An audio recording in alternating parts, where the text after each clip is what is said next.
আজ বিকেল ৪টায় রাজধানীর একটি অভিজাত হোটেলে কেক কাটা ও পরিচয় পর্বের মধ্য দিয়ে লালবাগ প্রেস ক্লাবের আনুষ্ঠানিক যাত্রা শুরু হয়।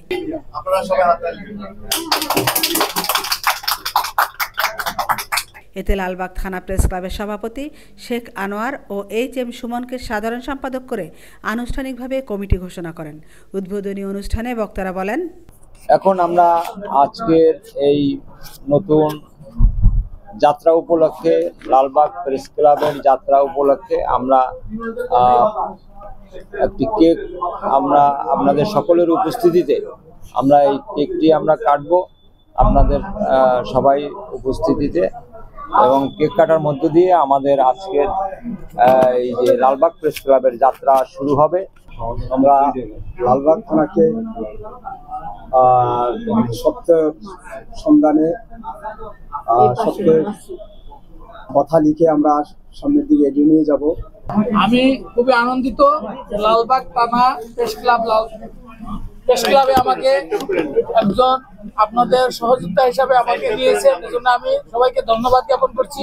কার্যকরী কমিটি উপস্থিত আছেন এবং অন্যান্য সাংবাদিকবৃন্দ উপস্থিত আছেন। আমার পক্ষ থেকে আপনাদের সকলকে আন্তরিক শুভেচ্ছা, অভিনন্দন এবং আসসালামু আলাইকুম ওয়া রাহমাতুল্লাহ। আমি সবাইকে ধন্যবাদ জানাচ্ছি। আমি বেশি সবাই তো বলছে আমরা যেভাবে একসাথে এক হাতে আমাদের এটা সন্তানের মতো মনে করতে হবে। আমাদের সংগঠনকে নিয়ে কিছু এই সংগঠনের উত্তরোত্তর সাফল্য কামনা করব।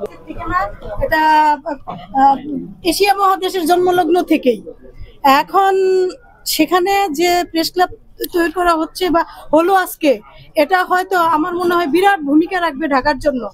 আজকের এই অনুষ্ঠানের উদ্যোক্তা যিনি, যার অনুপ্রেরণা, যার শত প্রচেষ্টায় এই লালবাগ প্রেস ক্লাব নামের একটা সংগঠন তৈরির জন্য যিনি দৌড়ঝাঁপ অনেক চেষ্টা করে, আপনাদের সহযোগিতা পেয়ে আমি অত্যন্ত খুশি হয়েছি। অদূর ভবিষ্যতে আমি যদি আপনাদের সহযোগিতা পাই তাহলে আমি দেশের সামাজিক অবস্থা আমরা ভালো করার চেষ্টা করব।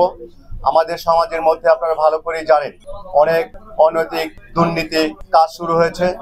আমরা যেন সবাই মিলে একত্রিত হয়ে সেই খারাপ কাজগুলোকে বিরত রেখে ভালোর দিকে নিতে পারি। আমিনা ইসলাম, আজকের সংবাদ।